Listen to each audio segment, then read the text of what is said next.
Okay, well they're moving, but they're moving really slowly, so I think this may be the slow race. The guy on the right going pretty quickly though. You better slow down, he's going to lose. The traction engine's doing well. Let's zoom in on that. He's really crawling.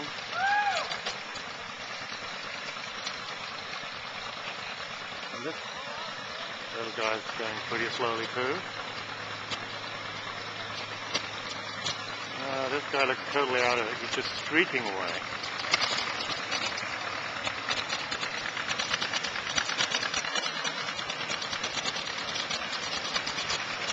No, I think I'll pick up this race at the end. Well, this guy's cheating now. He's so far ahead that he's decided to do some serious zigzagging to slow himself down, but I still think he's going to be the first to cross the finish line, and therefore winner of the wooden spoon. This speed demon here looks like he's not going to win either. So it's really down to the traction engine and this John Deere. They look really pretty close. John Deere is going so slowly that he almost stalls out, but not quite. That thing must have a lot of idle torque. And goodness only knows what it's doing, like 150 RPM, I don't know, I'm just guessing. But it looks like he's not quite as slow as the traction engine. Well, it looks like the John Deere stalled.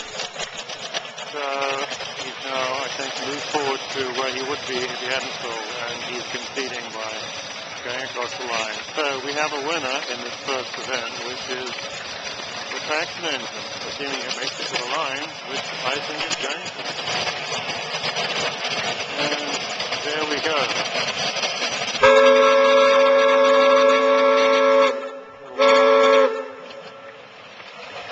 Little celebration of victory there. So here's another slow race. One of the reasons why this event is so popular with the owners of these vintage tractors and why they keep coming back every year in greater numbers is that for most vintage tractor fairs and rallies, it's all about static display. Here they actually get to use their vehicles in various kinds of trials of strength and speed, or in this case, slowness. So they really get to play with their toys more comprehensively. And this is the perfect venue for that. Here's a close-up of Poetry in Motion.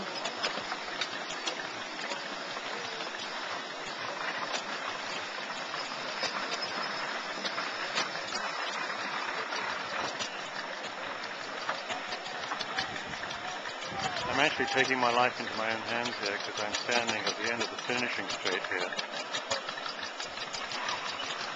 But I think I'm going to survive. It's spring in Northern California. Beautiful dogwood.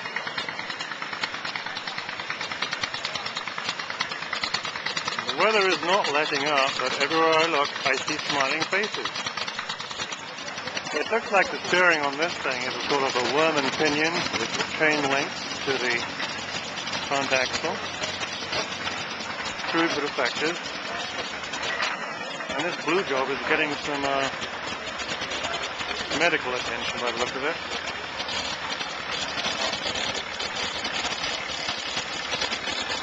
There's just tractors everywhere. Here's another event. Pushing the drum. This guy's doing really well. And look at that guy closing up behind him. Man, look at that. What speed. Brilliant. Came from behind. This guy in the green was leading for a while, but then he kind of, I don't know, lost it. This tractor that looks like it was green is fading to yellow, or vice versa, could have been designed for this race, because it's got that low, wide front axle and the two wheels to keep the drum in place. Whereas some of these other guys, you can have a much harder time with it. This guy here, he's got a big axle, but it's too high off the ground, so the drum can get underneath it. And what could happen there? Well, let's see what happens with it. I think for this next race, this guy's my favorite, Mr. Yellow and Green. Okay, here we go. Let's see what happens in this race.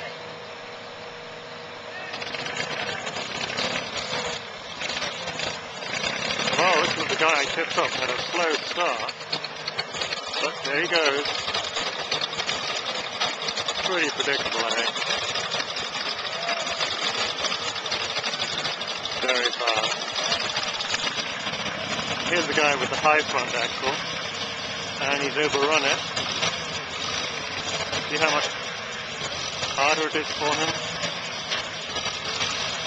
Now it's drum facing the wrong way, but the guy is doing a really good job of swinging and trying. I don't know what sort of transmission he's got, but he can certainly change gears quickly. Even if there's a little bit of a crunching going on.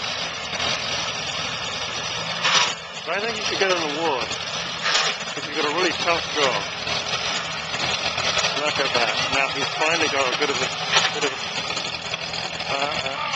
he stalled it. They're all laughing at him. It's not fair. Still not quite over the line. Can you push it over the back wheels? No, apparently not. Here we go now. No, still not right. Come on, you can do it. Just push it over that way. Excellent. Okay, give the man a prize. Now this looks like a vintage tractor, but it's not. It's a jump hazard, one of the creative things that Rod does. I think usually when this is in use in a competition, the flatbed would have a row of hay bales on it, and the horses would come and jump over the flatbed. And as you can see, it's on wheels, and Rod has plenty of vintage tractors to pull this into place. Eventful Acres is divided into two by this creek, which, as you can see, is pretty high today because of all the rain we've been getting.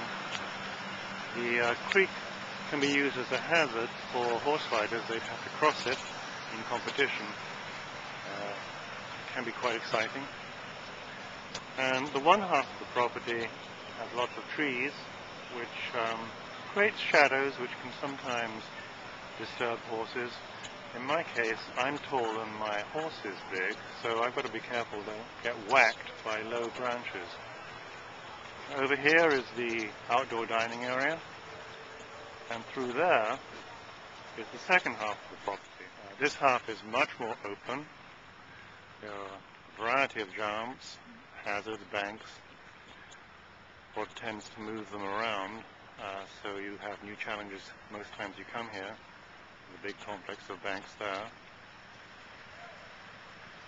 Here's another, I guess, traction engine, although I think it's needs some work. And safety is always a primary consideration at Eventful Acres, so these guys are here. Although I think they're watching the events, they're not sitting in their truck. And this one looks distinctly modern. And over here, we have some more sponsors, bless them. In fact, everywhere you look, you see signs of local businesses that are keen to support this great amenity.